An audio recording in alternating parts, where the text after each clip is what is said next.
I want to talk to you guys about something that I've been struggling in my life. I want to talk to you guys about my PTSD.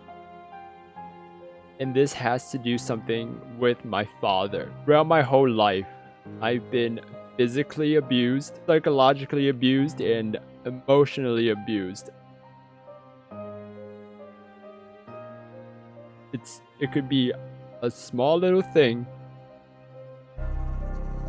and he would always just put fear in me and my brother. He would put fear when, like, oh, you'll get punished for this or something like that. He would literally put fear in us. We would be afraid of him. Just even being around him was fearing for ourselves. And it was really tough. It really affected me a lot more because I took the brunt of it a lot more than my brother. You guys might think that this, wasn't, is it maybe not a big deal, but to me, it really affected me a lot. And this one incident is where the traumatic experience really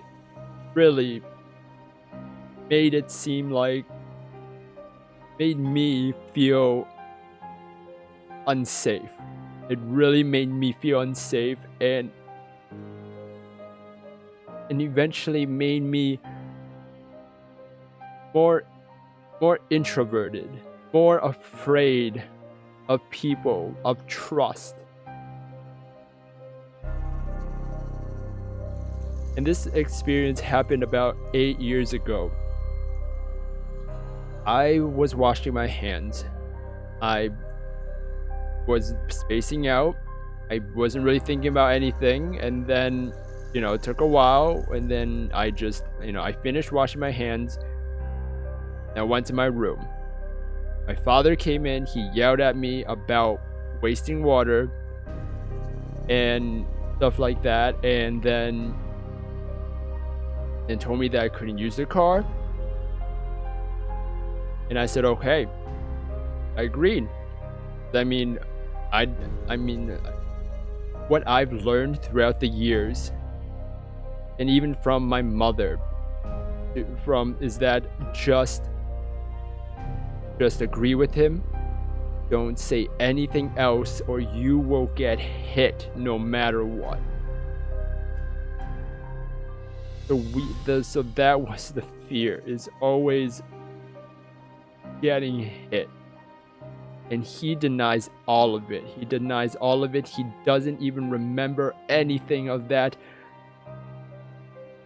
And I don't believe him. I do not believe him. But anyways, he left the room. And I went back to studying because I had a psychology exam the next day. He came back 5 minutes later, started yelling at me, berating me a lot. For no reason whatsoever. He would bring up the past. He would bring up anything, just anything to just get me to just, I don't know what his idea was. I don't know what his plan was. I have no idea. He just wouldn't leave me alone. And as you guys can see, I have a bed right next to me. So he got on my bed. He lied on my bed. And I'm on this desk here, studying for an exam. I didn't have a computer yet. I had a laptop. But I was studying for an exam. He wouldn't leave me alone. He kept yelling at me. He kept bothering me. He kept doing all of this stuff. And my mom eventually came in to intervene. But then he would yell at her. Then it got to a point where a lot of yelling continued, and it got to the point where I said I hated him. because I've always hated him. I've always feared him. It's not a natural fear. It's never natural to fear that your life might be in danger from a parent. I told him I hated him, and then this is what he said. If I hated him that much, I should go downstairs, grab a knife, and stab him. That's what he said to me. He said to me when I was I was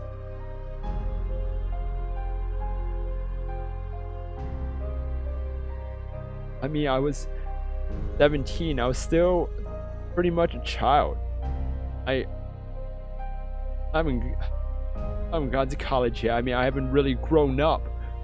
But hearing that from a parent, just stab him and just kill him, like, that is something that messes you up. So he still wouldn't leave me alone. I couldn't study, and I had to sleep in my parents' room because he just wouldn't leave my room.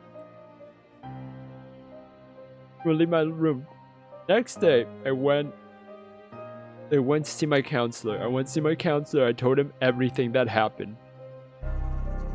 The police were involved. He got called in. Same as my mom. And that they told him. Because I was afraid. I was afraid for my mother's safety. I was afraid for my brother's safety. And then they told him that if he were to do anything again, like that again, the FCC would get involved, and all of that. That was the traumatic experience that I had, and I repressed it. I repressed it for so long. But symptoms from that experience really just expanded. I started to see everything from him was dirty. It's hard to explain, but like, everything from him is just, I don't want to deal with it. I don't want to deal with anything from him. Anything whatsoever. That's what I see as dirty. So my room, I had cleaned my room. I cleaned my room and made sure everything was clean, to my sense. Clean. So this is my safe space. And as the years went by, it started expanding. The whole seeing him as dirty, and just fearing him. From every time I see him, I would still fear him. Back then, I would still fear him. Even now, I still fear him because of what happened today. And I'll talk about that in a bit. But I wanted to say that it started expanding to outside. I don't know why, but it was just to make me feel safe, to make me feel safe inside my own mind.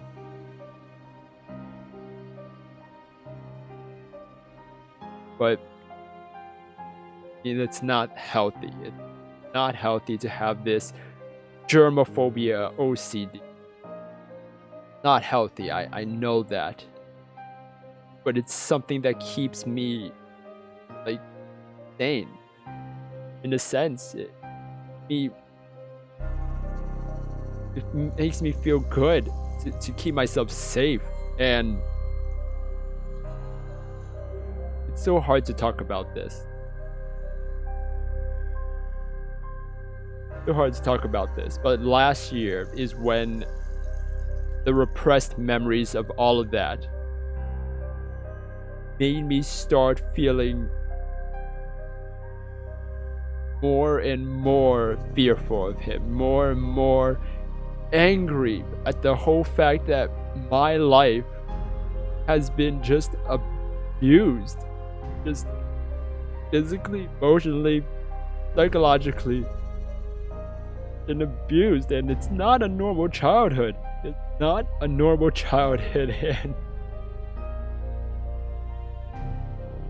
it's not something a child should ever experience. A person should never experience this kind of trauma.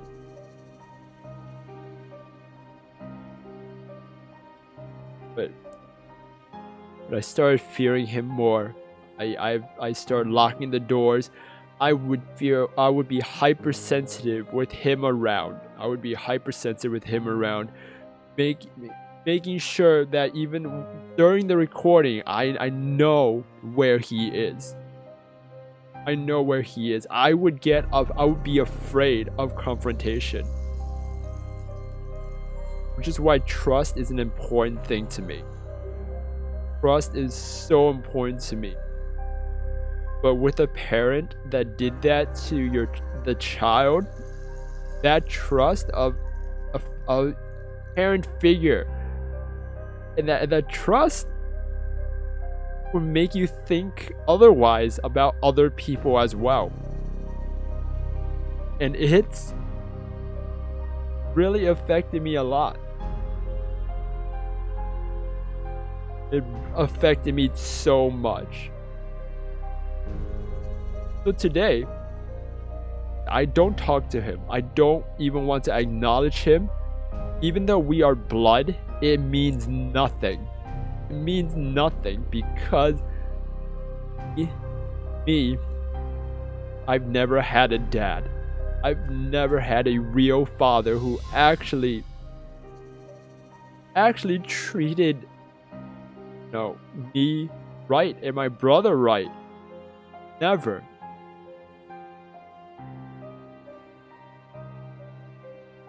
So today, I went downstairs just to get a bagel.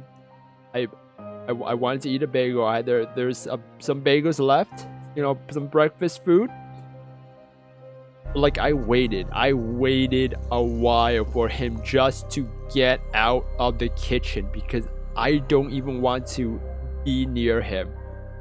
It puts fear in me, a lot of fear. Puts fear in me, but just wouldn't leave. And I needed the nutrients. I needed the nutrients for to start my day. I went downstairs. I didn't acknowledge him. I went to get my milk, and then he started talking to me. He knows that I don't want to acknowledge him because of what he's done to me throughout my life, especially that traumatic experience. He knows that, but yet he acts like nothing is wrong. He confronts me and says, "Why don't I acknowledge him? I'm tired of this dance that I have with him because I've explained to him countless times and he plays dumb. Saying that I am to blame for all of this, that he did not do anything wrong." That's why I'm tired of this song and dance. Because he still puts the blame on me for what he has done to me.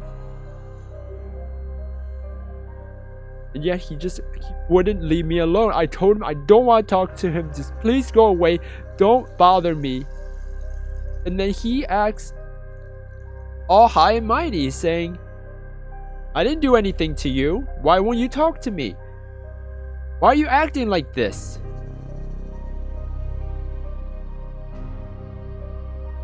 And then afterwards, it just got so intense and fearful for me that I was in a fight or flight sort of sense. I was in a fight or flight mode, and I was tired of fleeing. So I started internally just was shaking. I was literally shaking with fear and anger at the same time.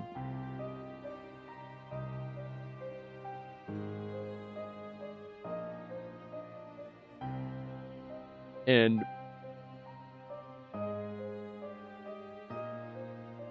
don't know, I can't explain it. It's like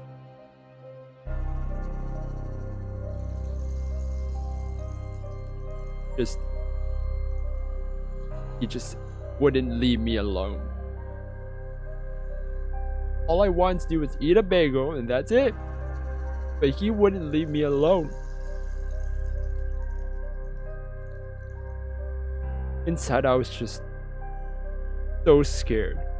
So scared. I know he won't physically hurt me. He won't physically hurt me. I know that for certain. Because of what the police has told him 8 years ago. I already know that. He won't hurt me. But psychologically, I have been hurting every day. I've been fearing every day. That's where my energy goes. Just knowing and following where he is so I don't have to interact with him. I don't have to do anything. And whenever he talks, his talking is yelling. So when he yells to the phone or whatever, I get that fear. I get that fear of just knowing that he's there. That's why my room is like my safe room. No one can enter unless otherwise, and I always lock it just to keep myself safe.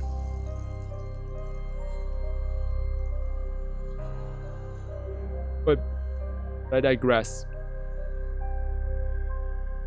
So we started yelling at each other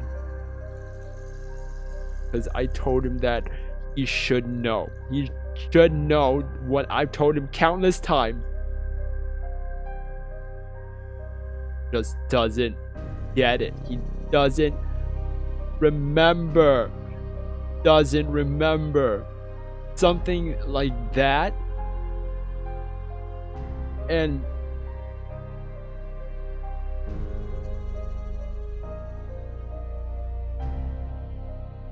that's what infuriates me so much. Then I just want to get away from him. I just wanted to get away from him after the fact. He just doesn't get it. He won't ever understand. Never in a million years he would ever understand.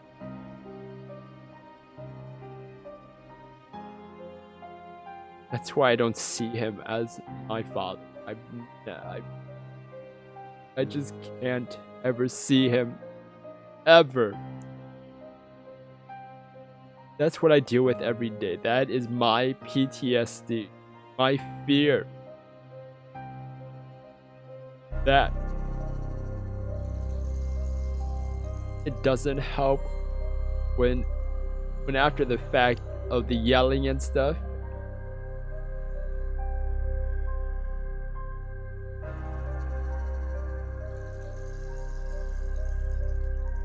on me mentally retarded because I don't want to talk to him, that he doesn't remember anything of that fact, what he's done to me. Got me mentally retarded.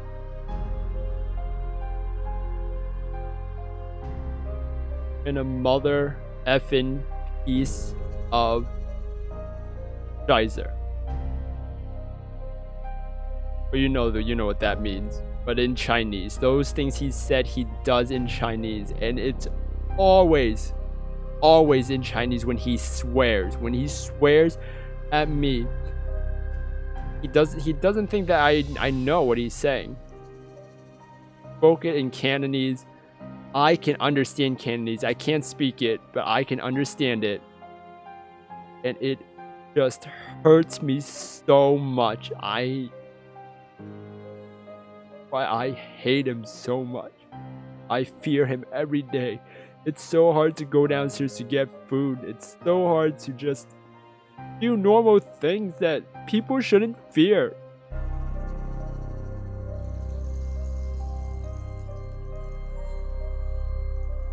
So I just wanted to just let you guys know so that I can talk to you guys and kind of vent this out.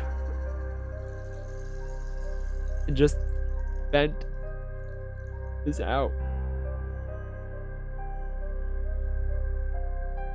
It's so tough for me.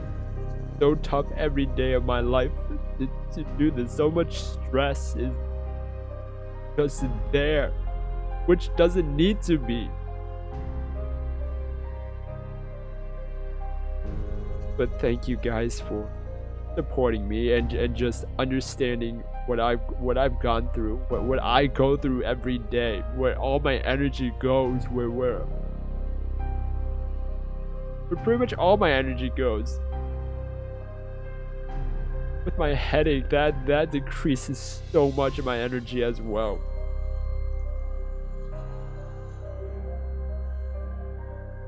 But thank you guys for being there for me and supporting me. You guys are super awesome. Thank you for listening to me talk about all of this stuff, all of this personal stuff.